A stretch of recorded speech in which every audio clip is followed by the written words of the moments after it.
Delighted on this program to have joining us every Saturday morning Leith Van Onselen, Chief Economist at MB Fund, MB Super and macrobusiness.com.au. I've been telling you for years, if you want to get an insight into what's really going on in the world of finance and government expenditure, budgets and the like, macrobusiness.com.au. I'm delighted to tell you that Mr. Van Onselen is on the line. Good morning. G'day, Luke. Thanks for that glowing introduction. Not at all. And you spoke to Ben Fordham this week. I saw you on the television once or twice. Mate, you're getting around a bit, eh? Yeah, it was actually a pretty busy week. I did 6 interviews so far. This will be number 7. So, look, it's been great. Yeah, this will be the best one. You know that, don't you? Oh, 100%, mate. You're the one who started this whole snowball, you know. Now, let's hook into this. The unexpectedly sharp drop in inflation from Q4 last year to 4.1%. And what does that mean for interest rates? Because, you know, we've had premiers out there saying, now it's time for the RBA to act. If only it was that simple. What did you make of the result and what do you think it means for the RBA? Look, it was actually a great result. So basically, economists were tipping that inflation would come in at 4.3%. The Reserve Bank, in its own forecast released late last year, thought had inflation coming in at about 4.5% to end the year. So basically, it undershot both economists and the Reserve Bank. And basically, what it means is that the Reserve Bank is, pretty much certain to keep interest rates on hold on Tuesday at 4.35%. And I'm tipping there'll be, several months of holds, several meetings of holds before they start cutting towards the end of the year. And to be honest, this isn't just an Australia thing. This is actually a global phenomenon whereby inflation's coming down pretty sharply everywhere now. And the reason for that, Luke, is basically anything that comes in via ship. So, your household goods and basically any containerised sorts of freight is actually falling in price now. And what that means is that basically that's dragging down inflation across the globe. And we saw that on Wednesday's result, whereby tradables inflation, so that's basically your imported stuff via ship, actually fell over the quarter and went up only 1.5% over the year. And that was basically, the main reason why Australia's inflation rate dropped, and the same phenomenon's been played out everywhere.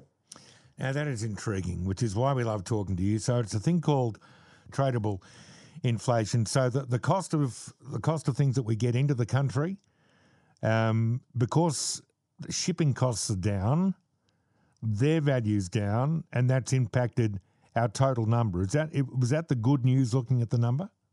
Yeah, pretty much. So basically, as everyone remembers, when the pandemic hit, basically factories went into basically hiatus, right? So, factories in China, which is the main place where they produce all this stuff, and elsewhere basically shut down. They had lockdowns. As well, shipping lanes closed up and shipping costs went through the roof. So what that basically meant was we had this big supply shock. And at the same time, governments obviously stimulated the hell out of their economies, not just here, but abroad. So we had this excess demand. We also had obviously all these supply blockages, and the price of tradable goods we import went through the roof. And we saw that with with new cars, etc. Now we're getting basically the polar opposite of that, where all the factories are back online. They're now pumping out the goods, but demand's down across the globe because all the central banks have effectively hiked up interest rates. Yeah. So what that means is we've now got an oversupply of all that stuff, and the prices are now falling. So that's now reversing this inflation spike. We still do have obviously pressure points, domestic inflation and things like rents, insurance prices and stuff like that. But thankfully, the tradables inflation's pulling everything down, and it's sort of pulling the inflation back towards the RBA's target, which is great. Now, I'm trying to understand who, at the end of the day, I mean, the government, it seemed to me, even though they admit that there's still some pain, and they might be entitled to say this, that, inflation's being somewhat tamed, but we always get this, who's going to claim credibility for it? Now, and I'm not an economist, as you well know, I'm going to suggest it's the people who've paid so much more for their mortgage than they did a couple of years back, and the pain they've gone through and the degree to which they've pulled in their spending will be a large contributing factor. And you do that in consult, I guess, with the RBA.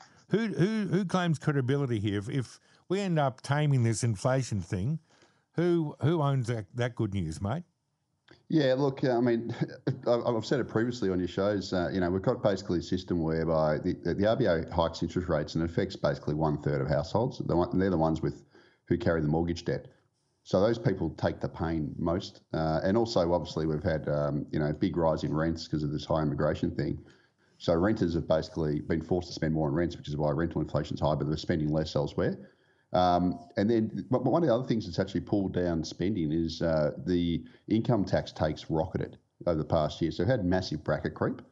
So basically, people have been pushed into higher tax brackets. And what we actually saw, Luke, is that the income tax receipts went up 22% last year, Jeez. whereas overall incomes, so personal incomes, only went up by 7.5%. So that's why now Australians are paying a higher share ever of their incomes in personal income taxes. And even this is the scary thing. Even after these stage 3 tax cuts go through, according to CBA estimates, next year basically we'll be paying more in income tax than we did now, even with those tax cuts, because we've got this problem with bracket creep, and the tax system is heavily reliant on incomes, on income taxes. So basically, households have been smashed by mortgages, rents, and also income taxes. So if you're a worker who's got a mortgage or you're renting, you're being smashed, and that's part of the reason why people are spending less, and that's putting down,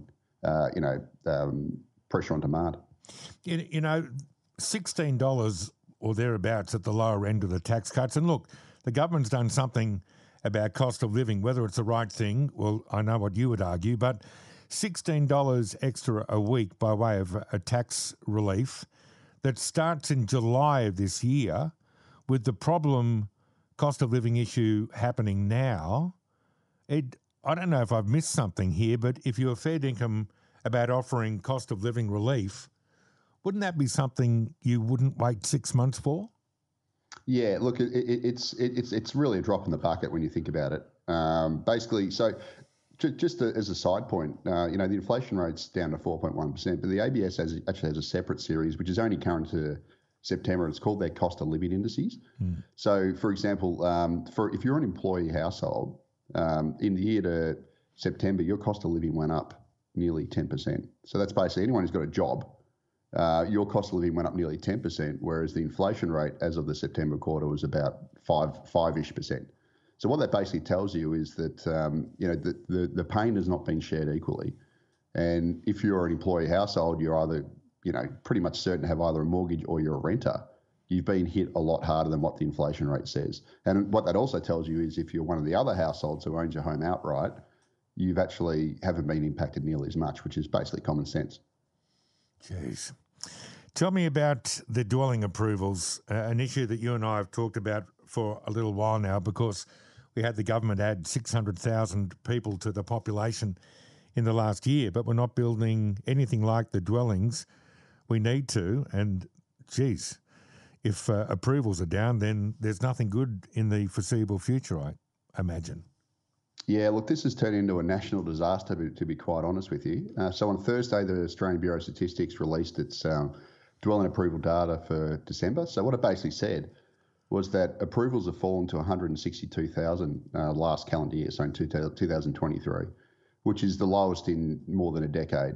And it's 78,000 less than Albanese government's new home building target, which is basically 1.2 million over 5 years, or 240,000 homes a year. Yeah. Now, as you said, we've got 162,000 approvals when population growth is running at about 620,000.